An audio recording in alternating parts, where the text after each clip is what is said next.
Blue or pink? What do you think?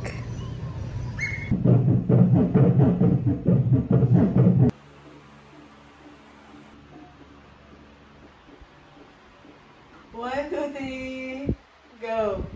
Go na? A Day in My Life featuring our intimate gender reveal. Hello loves, welcome to my vlog. I'm Faith Blanaque and I am a content creator from Negros Occidental. Today is the schedule of my check-up kaya nandito ako ngayon sa TZM Ultrasound Clinic, Cabancalan City, Negros Occidental. Si baby ay 32 weeks na sa aking tiyan. Hopefully magpapakita na siya ng kanyang gender kasi this is our third attempt na i-check kung ano talaga ang gender ni baby. Last time kasi na chinek yung gender ni baby, puwet yung ipinakita niya.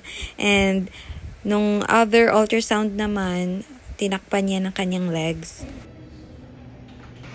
Sige, isa katiil. Another foot niya, oh. Kita mo? Ano? Tapos, ay, yan na, kamot. See? Isa ka kamot, dear. Siko, kamot. Okay? Pila ka na, make it sa tanan ang your heartbeat. That one. Okay? Ayan. Pa-videohon ta kaliwat sang heart, ha? Na may sound. Parang batian niya.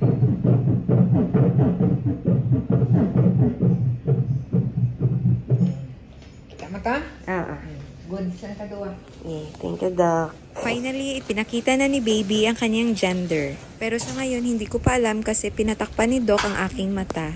By the way guys, this is Doc Tat, my OB. She is very caring. Talagang inalagaan niya kami ni baby since day one. Hawak ko na ang result ng gender ni baby. It's a boy kaya or a girl? Maraming nagsasabi na lalaki daw ang baby namin. Kahit isa nga, wala pa may nagsabi na babae.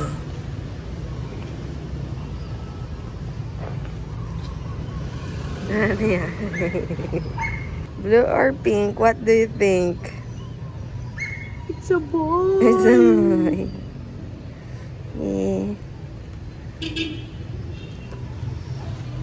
Dire kami nag-first date ni mami mo. Na nagkatuloy sa katuan niya ko din. Kadiluya niya ako, no? Eh, kundi arata. After 2 days, nagpagawa na kami ng personalized cake sa Sweet Spot. Hello, baby. We're going to get your cake.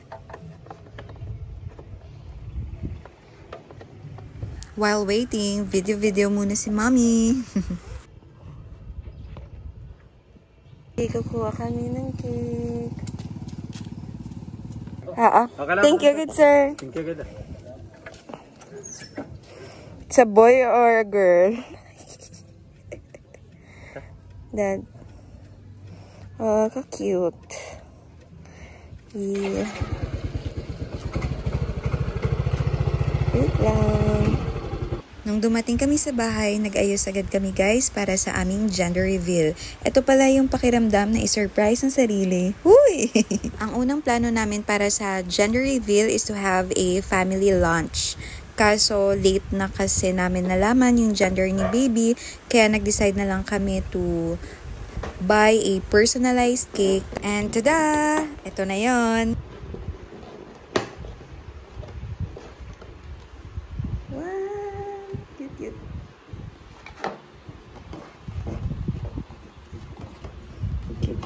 Diba?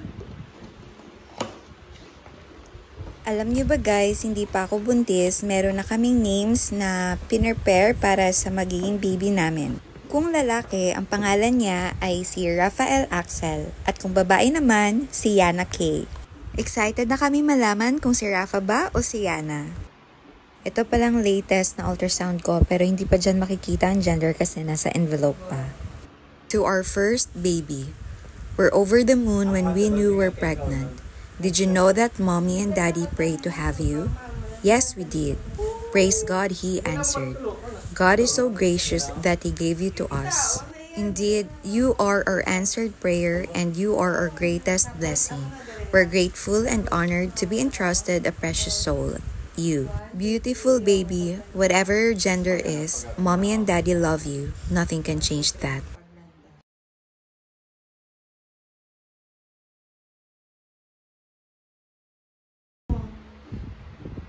Ay, mo gani.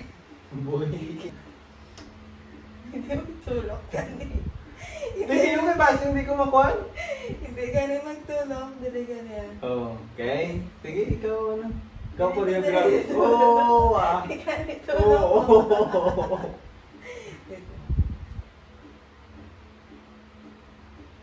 One. Ay na? 1, 2, 3. Hindi na naman tulog ha. Okay, ah. Ay, ano nakapadalong ka na? Hindi, 1, 2, 3. Ano? Padalong na na. Sige. Okay na. Okay. Magday lang. 1, 2, 3. Go. Go na? Yeah, girl. Wait. It's a girl. Ay, nako. Cheers. Little girl. Ano ba ako ginawa? Ano, medyo na dugi-duga yan?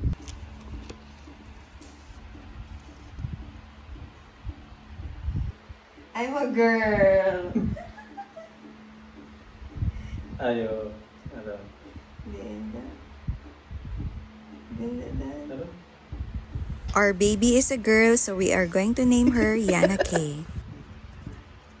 Ano man mo, Mamban? Thank you, Lord, kay Japon. Daddy's reaction.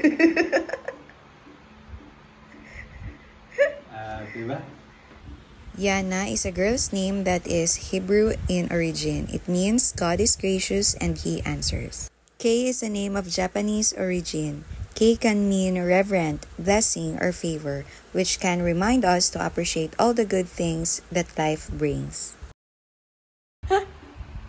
Grabe. Di ko pakot gali. Gani. Ang babala ni Doc sa kon maski nang ano kapan ako niya itom or basta gabusong kaya dad wala na ako niya sa mga gaitom-itom dia. Ano? Namit ang girl. Baby, you're a girl. Your daddy is so happy.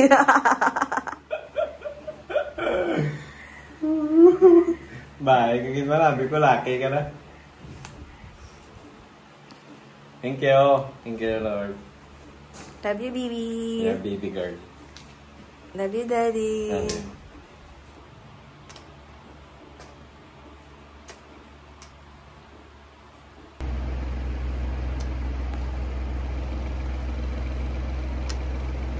That's all for today. Thank you so much for watching. See you in my next video. Bye!